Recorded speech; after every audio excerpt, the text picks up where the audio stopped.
We continue now at the top of Daf Kuf Chesam and Aleph Meseches Bava Metzia. This is Bava Metzia Daf 108a. And the previous summit, the Gemara said that Rabba Bar Rav Huna owned some trees along the banks of the river, and they asked him to cut the trees.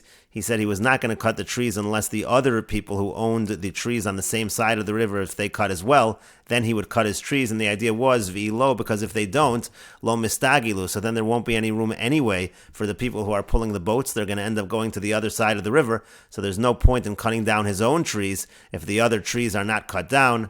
Rashi explains, "Vim lav lo mistagilu." If not, they're not going to be able to go. Ein lahem malach be'ever hazeh. Those people who are pulling the boats will not be able to walk on this side. V'holchen al karchon derech tzvas v'ashenis. They're going to have to go on the other side of the river. And Rashi explains, "Sharei al karchon kisholchen keneged hayar shalakum," because they're forced when they're walking opposite the trees that are owned by the other non-Jews. Yelchu b'svas v'ashniya. They're going to have to walk on the other side of the river.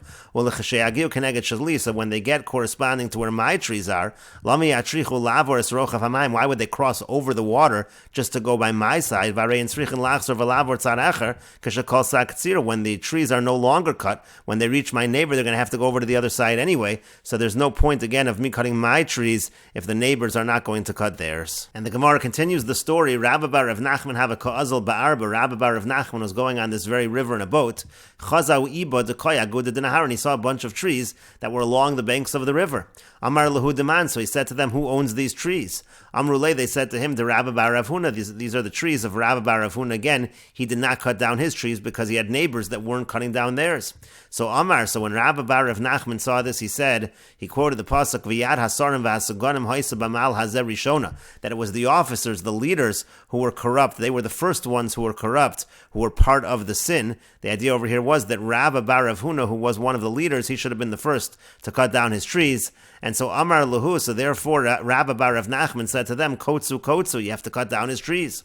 Asa Rabba bar Rav Huna ashkechei dekayetz, Rabba bar Rav Huna came and he found that his trees were cut down. Amar, and he said, Man katzye, whoever cut down these trees, tikotz anfe, his branches should be cut. And Amri, they said, Kulu shani de Rabba bar Rav Huna, all the years that Rabba bar Rav Huna was alive, lo ekayim le'zara le Rabba bar Rav Nachman, Rabba bar Rav Nachman's children did not survive. And Rashi explains, Chazahu iba yar, again Rabba bar Rav Nachman, he saw these particular trees, shehiniach Rabba bar Rav Huna, which Rabba bar Rav Huna had left, he hadn't cut them, lefisha einu elyonim v'atachtonim kotzim, because the neighbors hadn't cut theirs. For Rabba bar Rav Nachman lo hayodeya shekein hay. Now Rabba bar Rav Nachman was not aware that these neighbors, sheyei elyon v'tachton shel akum hamoshel, that the neighbors of these trees belonged to the non-Jews who ruled. He didn't realize that was the situation. That's why he cut down the trees, or he had the trees of Rabba bar Rav Huna cut down. And the expression that he used was a pasuk from Ezra, Yad Hasarim V'Askanim, that it was the leaders who were the first in the faithlessness, in the sins. Pasuk hu b'Sefer Ezra. This is a pasuk in Sefer Ezra.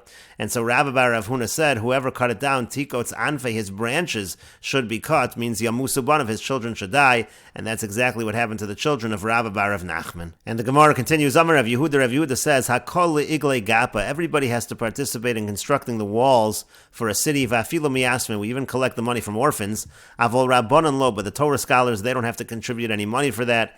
My timer, what's the reason? Rabbanon lo tzrichin tirus, it's because the rabbanon, the scholars, they don't need protection because the Torah protects them. Lakaria de pasya v'afilu mi rabbanon, when it comes to the money for digging the wells, that has to come even from the Torah scholars. V'lo amernel de lo nafki b'chluza. Now that's only true if the people of the city are not participating all together in digging it together, meaning they're collecting money, so then the rabbanon have to provide money if they're paying workers. But if everybody is gathering together, working together to dig these wells low, so then the rabbanon do not have to participate. The rabbanon la b'nei mepak b'chluza ninu, because the rabbanon are not people who are supposed to be going out in the crowds and doing this kind of work. And Rashi explains, Le'igli Gapa means Hakol Mesayin Ligdor Chomas Ha'ir. Everybody has to help to build the wall of the city, Ulahamid Shara, and put up the gates. Shalo Yikonis Tzvasonim La'ir. That way the enemies will not be able to penetrate the city. Igli is Sha'arnim, Kamo Brachas Truku Goli. The word Igli refers to the gates. Gapa Stimas Ha'ir, that's closing up the city. Lo Tzrichin and Tirusu, we say the Torah scholars, the Rabbanan don't need protection. Toraso Mishamarto, because the Torah protects him. Lakaria de Pasya means Lichros Mayan O Boros Lamayim Lishtos. That's to dig for a spring or to dig for pits to collect for the water to drink. They collect even for the Rabbanan for the wells. They also need a drink.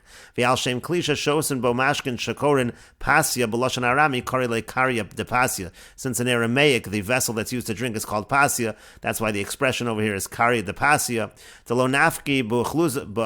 But then the Gemara said that the Rabbanan, we're only talking here that they provide money if the people aren't actually going out themselves and doing the work. That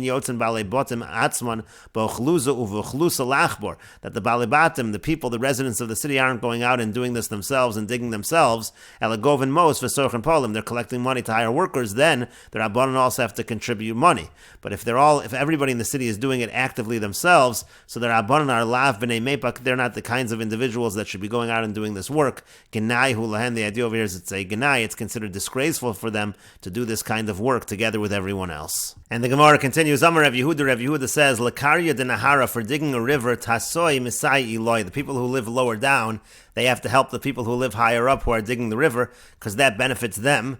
But Eloi lo Misai Tasoi, but the people who live on top, they don't have to help out the people who live below, because for them the digging of the river is not going to flow up.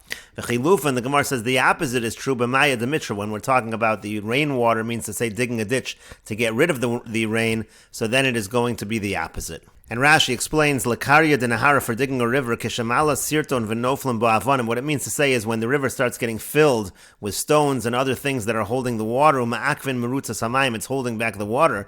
V'korin Menakino Solahavr Machsholov, so they're cleaning out the river so that the water is able to flow. So Tasoi Mesai Leiloi, the people on the bottom, they have to help out those on the top. Kishol Yonim Mesaknan Kenegdan Lamala, meaning when the people in the higher elevation, when they're fixing their area, Yeshal Atachtonim Lasayan, the people below, they should help out, because whatever is stopping up the water at the top, that's stopping the water from coming down to the people who live at the lower elevation. It comes out that fixing what's happening at the top is going to help people who live at the lower elevation. But Rashi continues, the people who live at the higher elevation, they don't need to help those below, meaning when the people at the lower elevation are fixing their end, the people at the top don't need to help, because fixing what's happening at the bottom, it doesn't help the people at the top. Not only that, it's actually bad for them. Because as long as the water is flowing well below, then that means that at the top there's not as much water, and their fields are going to be dry. So on the contrary, it's not even good for the people who are at the higher elevation when they fix what's going on below. And then the Gemara said, "V'chilufa b'maya demitra." It's the opposite when we're talking about maya demitra, which Rashi explains, "Kagon be'ir shahamayim kashim laharbos tit." Let's say there's a city, so in the city the water can actually be bad. It creates a lot of mud. Well, kalkalas hadrachim, it messes up the roads. V'yoselem choretz b'morid, so they make like a ditch. It's essentially like a gutter system.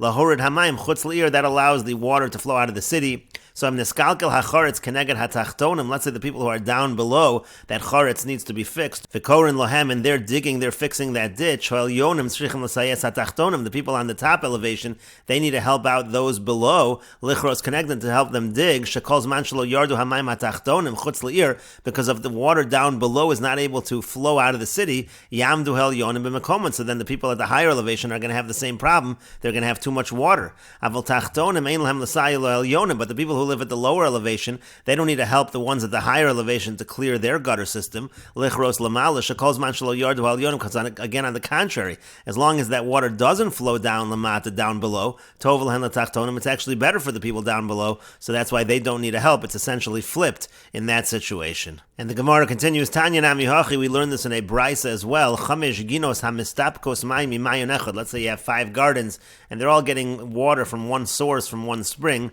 V'niskalkel hamayin, and then the mayin needs to be fixed. Kula misaknos im ho'elyona. They all have to help fix it with the person at the higher elevation. Nimsas hatachtona misakenes im kulan. It comes out that whoever is at the lowest elevation is going to have to help everybody, because again, he benefits. Umisakenes latzman, of course, the person at the lower elevation will certainly have to fix it if it's at his particular point. V'chein chamesh chatzeros, the same is true the other way around. Let's say you have 5 courtyards. Shayu mekalchos mayim lebivechod. They have the waters flowing out through one sewer system. V'niskalkel habiv, and something something happens with the sewer system and needs to be fixed. Kulan misaknos imatachtona, they all have to help out the person at the lowest elevation, because as the water leaves there, it's going to be beneficial to all of them.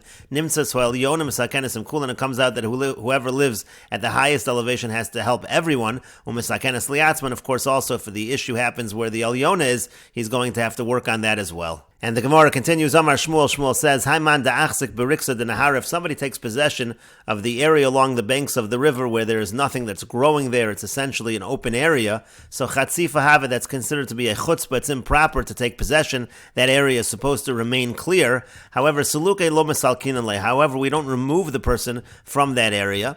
But the Gemara continues, Voidna, but nowadays, the kakazvi parsoi, where the Persians write, Kenei lochad molit savore sosyamaya, they say that if a person buys a field adjacent to a river, he acquires the land even in the river itself, up to the point where the water reaches the necks of the horses. So then there really is a person who's considered to be the owner of that area. Saluke nami misalkinan le, so we remove someone who tries to take possession of that land. And Rashi explains, Haiman da'achzik beriksa denahara means to say as follows, Bishnei haparsim, at the time of the Persians, hayahakarka mufkar lechol hakodem la'achzik bo. The way it worked was the land was considered ownerless. Whoever was first to take possession would be the owner. Velefroa lamelech taska duhu mas shel karka, and whoever would take possession would pay a tax. It would be a land tax that would be paid to the king. Now, if somebody would come along and take possession of land along the banks of the river, makom shasfinos olos lanamol, that would be a place where the ships generally come to port. V'tzarech makom panei harbi. Now that place really needs to be clear. Leporke masos lesfinos uletoanin mitochen, in order to unload and load umotzian. V'zeh hechzik livnos shambinyan. But this person, he decided to take possession of it to build something. Olachrosh v'lizroa, or he's plowing and planting. So chatzifa hava, that's considered a chutzpah shemekal because he's ruining a place that's really supposed to be public. But we're not going to remove him, meaning by the letter of the law, he doesn't get removed. However, the Gemara said, but nowadays, the kasvi parsai, where the Persians write, laosan halochin sados, shal svas hanar, for those people who buy fields along the banks of the river, the way they write up the contract now is Kenei lo chasada atoch hanar, that you can acquire the field and you even own land in the river itself, molet savar hasos, up to the point where the water reaches the necks of the horses. Now, even though they own that land, the people who bought that field, they actually put up the fence a little bit of a distance from the river. And the reason why they do that is a favor to the public. They don't want to ruin that area that's essentially a public space in the sense that it's used by the public. Now, let's say somebody comes along and says, I'm going to take possession of that land, which it's on the other side of the fence, so it doesn't look like it's private property, but we do remove him, because really the person who owns the fence owns that property as well into the water, and that's why nowadays we remove such a person from that property. And the Gemara continues, Amar Rav Yehuda Amar Rav. Rav Yehuda says that Rav says, Haiman da'achzik beinei achi, if somebody takes possession of land that's between two brothers, ubeinei shutfi, or land that's between two partners, chatzifa hava, that's a chutzpah, but sulukein lo mesalkinan le, but we don't remove him from that land. But Rav Nachman Amar Rav Nachman says, Nami mesalkinan, that we do remove the person from that land. However, v'im yisham dina debar mitzvah, but if the reason why they want to remove him is not because they're partners or brothers, but it's just the neighbor, he says he really wanted to buy that land because he has a neighboring field, so they're lo misalkinan le. We're not going to remove him for that reason. The argument of bar mitzvah we don't pay attention to in this case. Nahardoi Amri, now in Nahardoi they say afilu mishum dina de bar mitzvah, even because of the law of bar mitzvah, of the fact that this is a neighbor, misalkinan le, we do remove this person. We want to give the neighbor priority, mishum shenemar, because it says in the pasuk, v'yasisa hayosher v'hatov beinei Hashem, it says you have to do what is just in the eyes of Hashem. And Rashi explains, Beinei Achi means Sadaho Medes Likach Betaska. You have a field that's ready to be bought. V'Sado Shnei Achim Samuchin Lo Mikanu Mikan, and you have the fields of two brothers that are next to. Essentially, this field is in between, and so this person takes possession of that field, and it can, again, like we said before, you can take possession of it Betaska and then pay the tax to the king. V'imishum dina dabar mitzvah. Now, let's say it's not a situation of brothers or partners. Im einon lo achim velo shutfim. They're not brothers. They're not partners. Elamikoach mitzronos boin ala machzik. But rather, it's just a person who's a neighbor who has a bordering field, trying to say that he wants it instead of the one who took possession. V'yomrim anu ayinu mitzapim lekachta. They say we want to take possession. Shanu tzrichim lekarka. We need land. V'tov l'chol echad liknos b'samachlo. We'd rather buy land close to our current fields, rather than buying in a different place, so then already lo misalkin, we don't remove him, the lo ichbas lan ledin de bar mitzvah klal, we don't pay attention to the law of bar mitzvah in this regard. But then Nardoi said, no, we do. Even that argument of bar mitzvah is good. Davar shiaton nechsar kol kach. If you're not going to lose so much, shetimtza karkos b'makom acher, you can find land somewhere else. V'lo tatriach al ben hametzer lios nechasav chaluk, and you shouldn't bother somebody who's a neighbor that now his property has to be divided among different areas. Better to allow him to have this property. And the Gemara continues, Asa imlich bey. Let's say the person comes to the neighbor of the field. There's a field for sale, and this person comes to the neighbor and he wants to consult with him. Amar le ezel izvin. He says, can I buy this field even though you're the neighbor and you have priority? Do you give me permission? V'amar le zil zavon. He says, yes, go ahead, you can buy it, I give you permission. So the question of the Gemara is, sarach lemikna minei, do they have to make a kinyan in order to solidify this agreement? Oh, lo, or do they not have to make a kinyan to solidify that agreement? Ravina amar lo sarach lemikna minei. Ravina says there's no need to make a kinyan. Nardoi amrit sarach lemikna minei. Nardoi say that you do need to make a kinyan in this case. V'hilchasat sarach lemikna minei. And the halach is you do need to make a kinyan in this case. And Rashi explains, Asa limluche bey, if he comes to consult with him, meaning Sada hayotze limacher, this field is going up for sale. Ubo acher v'natal rishus mi ben hamitzrim v'yamar le zil zavun, and someone else comes and he gets permission from the neighbor, and the neighbor says you can buy it. So Nardoi amrit sarach lemikni. Nardoi says that you need to make a kinyan to formalize this agreement. The ilo kana minei, because if you don't make a kinyan to formalize this permission, motzi amar le, so then the neighbor can say to him, mashta yisi bach, what I was telling you, I wasn't serious about what I said. That permission wasn't serious. The reason why I did that was I didn't want it to sell. If I would be interested in the field, the price would go up. He would purposely charge me more because I'm the neighbor. If I would come to the owners, he would charge me much more because it's beloved to me because I'm the neighbor. And so therefore that's why I said that, but really I was not serious. The only way to know he is serious is if you make a kinyan. And the Gemara continues, Hashta diamrit sarach lemikna minei. Now that you're saying that you do need to make a kinyan to formalize this agreement, ilo kanu minei. Let's say he didn't make a kinyan, meaning to say he didn't formalize that he had permission, and he went ahead and bought it anyway. So ayakir v'zol b'reshusei. So if it goes up in value or down in value, that really is considered to have gone up in value or down in value in the possession of the neighbor. And Rashi explains, Hashta diamrit sarach lemikna minei. Now that you are saying that he needs to make a kinyan for this, imkain ein kinyano shel zek. If so, the kinyan that this person made who's not the neighbor, that's a worthless kinyan. Imayakar or zolara, so therefore let's say the land goes up or down in value, birashusa debar mitzra yakar or zol, it actually went up or down in value in the possession of the neighbor. He's considered the owner. Velo Yosef, velo Yigoreh halokech milakabel damim shenasan bo, and therefore the person who bought it, he mistakenly bought it because it's not really his, so he can't add to the price, he can't lower the price from what he bought it. If it goes up in value, that's the profit of the bar mitzvah, that's the profit of the neighbor. V'chizol, and if it goes down in value, say the bar mitzvah, so then it's the loss of the neighbor, meaning to say, if this particular buyer bought it for a certain amount of money, let's say the fair amount of money was 100, and now it's went up to 200, he can't sell it to the neighbor for 200, he has to give it to the neighbor for the 100, because that profit belongs to the neighbor. The same the other way around, if it goes down to 50, but still he sells it to the neighbor for 100, because that loss is considered to be the loss of the neighbors. And the Gemara continues with different scenarios. Zavan b'meya, let's say this buyer, he bought it for 100, but he didn't really buy it for what it was worth even at the time that he bought it. V'shavi masan, let's say it was worth 200 at the time that he bought it. So now this neighbor, how much should he pay? So the Gemara says, Chazina, we have to see. Ilakuli alma kamozila umazvin. If he would have sold it, if the seller would have sold it for this price of 100 to everybody, he would have sold it cheap to anyone who came. So yoev le'meya v'shakale, so he pays 100 because that's what this person bought it for, and he can take it. V'lo, but if not, let's say this person just happened to get a good deal, but really anyone else would have bought it would have been 200. So then yoev le masan v'shakale. So then he has to give him 200. The neighbor has to give him 200 in order to take it. The other way around, zavan b'masan v'shav yamei. Let's say this person who bought it, who was not the neighbor, he overpaid. He paid 200 when it was really worth 100.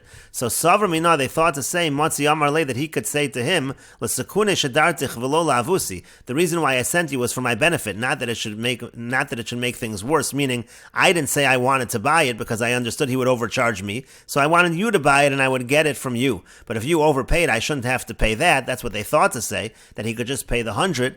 Amar le Mar Kashisha breder Rav Chisda le Rav Ashi, but Mar Kashisha, the son of Rav Chisda, said to Rav Ashi, Hachi Amri Nahardoi Mishum Rav Nachman. This is what they say in Nahardoi in the name of Rav Nachman. Ein ono lekarkos. There's no such thing as ono, means to say overcharging or undercharging. Those laws don't apply to land, and so therefore in this situation he would have to pay the 200. And Rashi explains, V'ilo yoiv le'mas, and if not, then he has to give him 200. That's going in the case where he would have sold it to anyone else for 200, and just this person happened to buy it for 100. The gabe dahai hudozo, this person happened to get a cheap deal, he got a good deal, but really that was not in general, and therefore the neighbor would have to pay the 200 in that case. And the Gemara continues, Zavin le griva diyara b'mitzah nichse. Let's say a seller sells a plot of land to the buyer, and that plot of land is surrounded by the seller's property. Rashi explains, Bei mitzay denichse shel mocher. It's right in the middle of all the property of the seller. Sados hamocher makifos lami kol tzad. The fields of the seller surround this piece of property on all sides. So in such a situation, chazina, we have to see.